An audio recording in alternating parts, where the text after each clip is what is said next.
When you get your mindset straight, you get your deal flow straight.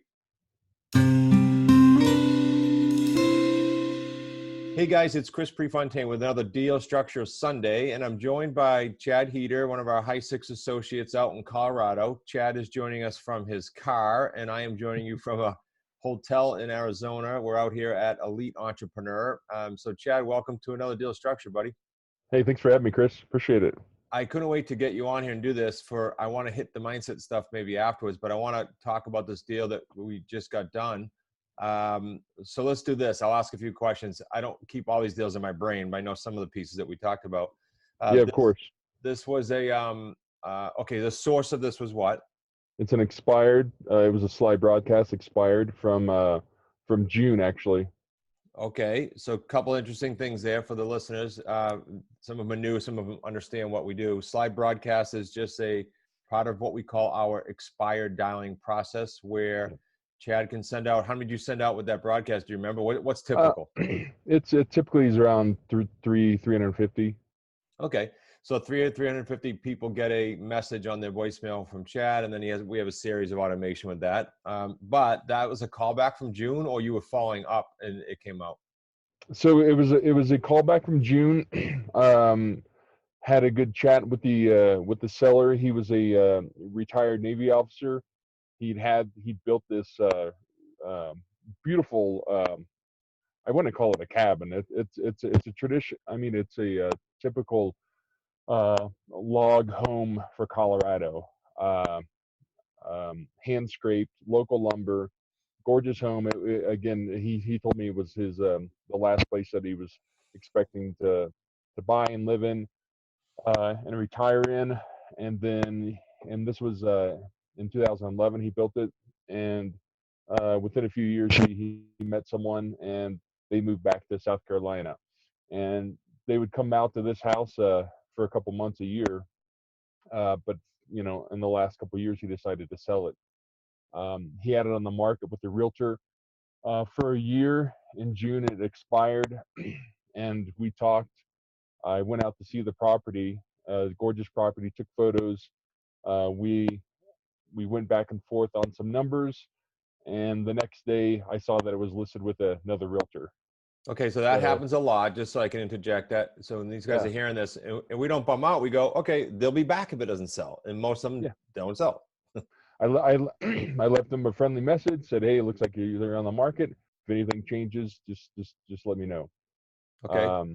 Let me add a script there, Chad. Sorry, let me add a script for these guys. So when it goes on with the realtor, don't bum out, like I just said, but here's a script. How long are you tied up for? Tied up for a keyword, because realtors tie them up. Okay, great. Listen, if you don't get full price, another keyword, in the time frame you want, keyword, or if you cancel, keyword, give me a call. So that's kind of how we position it, just so they hear that. Go ahead.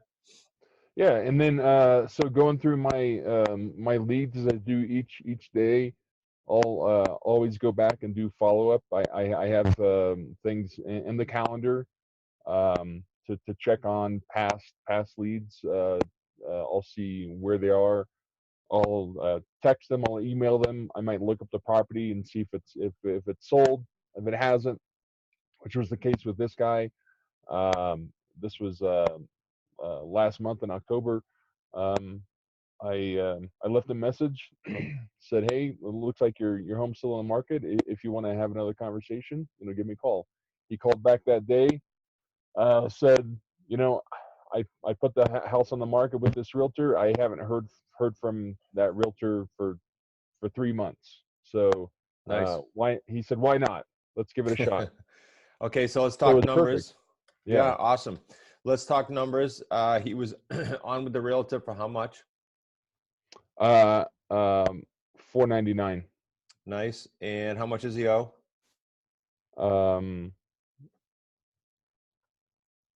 He owes, well, it's free and clear. Yeah, he's free and clear. Yeah, that's right. I just wanted these guys to hear that. Okay, so we put it under agreement for how much first before we talk terms? Yeah, at $449, because that was the number that his realtor suggested he drop it to. Okay. Now, guys, this is so important for the listeners. $449, and the key is the next part here. We structured what kind of payments, Chad, monthly? $15.90. $15.90. What do you think you could get in the open market for that? Because I know we just started and we're inches close to a buyer, and there might a few. What can I get monthly? Yeah, not counting taxes. 2200. Okay, so let's say 2190, just so I use round numbers, right? Because I can do the math. My head doesn't go.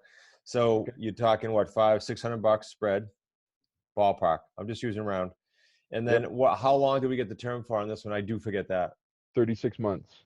36. Okay. So pretty cool deal here. What did we go on the market for? $499. Just what he was on for. So it's not going to ruffle any feathers in the market. No one's going to say, Right. oh, I saw it lower, blah, blah, blah. Okay. So now let's get to the interesting ingredients here. What we're talking to a buyer right now. You and Nick spoke with him. And I just want these guys to hear this side note, that because Chad's an associate, he happens to be high six, but because he's an associate, when you're in the newer stages of vetting buyers, just like when you're in the newer stages of vetting sellers, you utilize the team. And Chad, you were able to do a full buyer's call with Nick, correct? Correct. Like a second call, or what was that? Yeah, it was a second call. Well, I met the buyer at the property, and then a couple days later, we got on the phone with Nick after he did the next steps for him. Okay, so next steps were submitted, and then you guys took it to the next level with that, and now the ball's in the buyer's court to see if he can come up a little bit on deposit, which you and I both think he will. Yes. Okay, so let's talk this then. Let's use him as the example, because tomorrow someone else could walk in with a big juicy check. It happens, but let's use this guy for conservative model. Where are we at for payday one?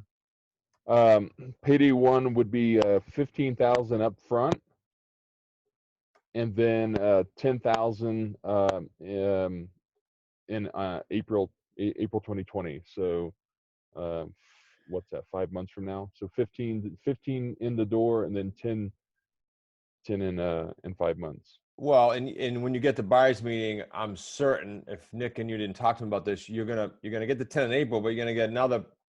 You're gonna get this thing bigger than 25 grand because he needs it bigger for finance reasons anyway. Correct. And so again, not for you, but for the listeners, that this guy's gonna be at 25 grand. The conversation I have all the time, and that we're gonna have with this guy is at the buyers meeting is, look, you want to get yourself to at least 10% on this thing before you get financing, and you want to keep your credit up and your down payment up so that you get a better rate. It's for your benefit. And he understands that. He's self-employed, so he definitely understands that. And needs the time as self-employed, which is a key buyer for us. It's the best. Okay, so let's go with. I think Nick will probably get him up to the full 10%, but let's go with another 10 in the following April. So that's only 35. Let's be conservative. And again, it would not surprise me at all, Chad, if someone walks in the next 2 weeks with a bigger rate up front, but we'll see what happens. Okay, payday two with that nice spread. Well, if you're counting the actual spread, because I did do the numbers, the spread would be $610. Yeah. Over 36 months, and that's 21,960. That's a nice one. And then payday three, counting how much? Well, it would be if we're working on his number of 25,000, the payday three would be his 25,000, and then the principal pay down, the 1590 per month, is 57,240. All right, so before you go on, that's huge for the listeners to hear, viewers to hear. Just the principal pay down on a 36-month deal, almost 60 grand. Huge issue. So if Chad is able to, and we'll help him in year two, extend this if his buyer wants some more time and could use a little breathing room, he might get an extension out of this for a year. So this is important. These are all little plays we do, like we call them payday fours. Okay, so if you total the spread, the principal pay down, and you minus the 25 that he already gave you, what are we looking at for payday three? Minus the 25.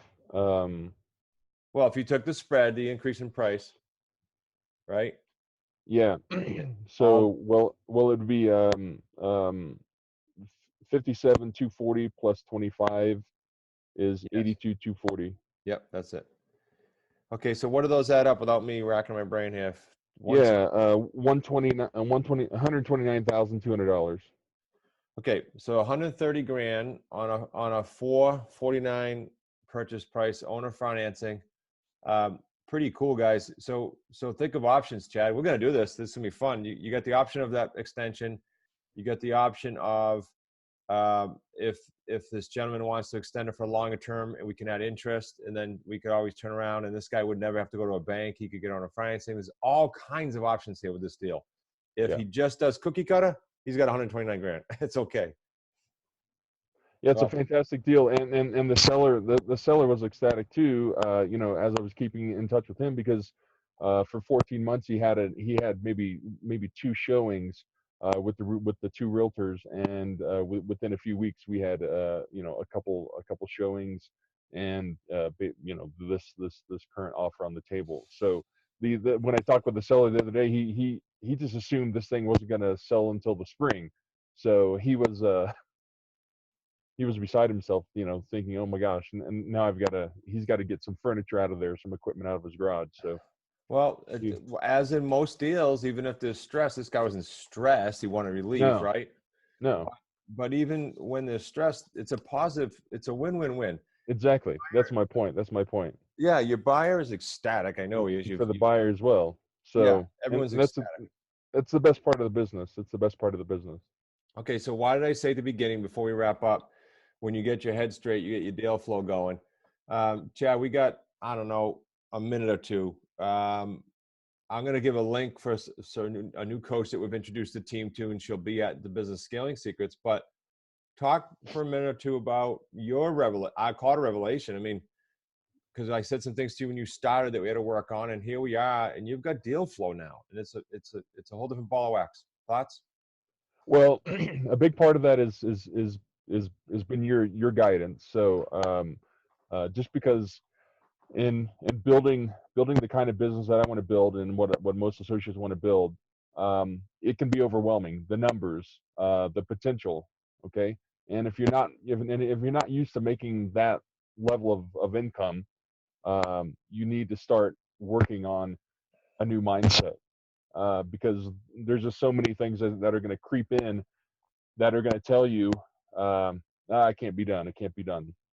And so through you know, different suggestions that you've made, through speakers at our events at the QLS and business scaling, I've just taken those on, and it's been a daily thing, a weekly thing, monthly, just learning about how I can remove the blocks and clarify my thinking and move into a new level of earning that I never had before. So that's a short answer, and you know, um, and I'll say it hasn't been easy. I said the other day, learning the scripts is super important. Learning how the business operates is super important, but there's a point in which you've got the scripts down, and your mindset needs to become that study needs to become equally important. And I don't care who you are, what stage in life, there's always something you're going to need to be working on. So those things, just continue working on. um, I've done, you know, all kinds of improvements in my life since in the past year, you know, beyond building the business. It's mindset, it's, you know, it's physical stuff, meditation, all this stuff that's just been a lot of improvement in my life that I've needed for, you know, both financial and personal reasons. I So love it. Like best summary, I couldn't have scripted it, because you like, it's important for these guys to know that when they become part of this Wicked Smart community, it's kind of like it's whatever's needed. It's one-on-one. So I had a personal energy coach. I referred her to you. yeah, There's just things like that we do. If someone needs something, I had a call. I haven't even told you this, but I had a call yesterday with one of our associates that was in a really tough spot mentally. And yeah, I said, look, forget real estate for a second. You need to contact this person and this person today. And I want you to text me and tell me you did it. And that's all he wanted. He was yes, ecstatic. He thought I was going to like, no, we got to do this. We got to make calls. I said, forget all that. You're going to get your head yeah, straight. And it was a very important call. And I didn't know it until last night. So important for everybody to know, we give a hoot, and that we only bring you people that we work with. And why are we able to do that? Because we go through the same stuff. We all go through it. No one's immune. exactly. So we got to keep working on it. Chad, super appreciate it. So these guys understand you're in your car because you're a single dad. You got 2 kids sleeping in the house. That's probably important for them to know. You're juggling all this stuff. It's 5:30 in the morning. I didn't want to wake them up. So yeah. Well, 5:30 for both of us. We're on the same page this week. Yep, that's right. All right. Well, listen, buddy. Awesome chatting as always. I know these guys are going to pull a nugget or 2 out of this. And if you want to meet Chad, get your butt registered for the Business Scaling Secrets event that's coming up in April. Anyone will tell you got to be at that event, huh, Chad? Yep, you got to be there. All right. Thanks, buddy. Have a great morning. Thank you.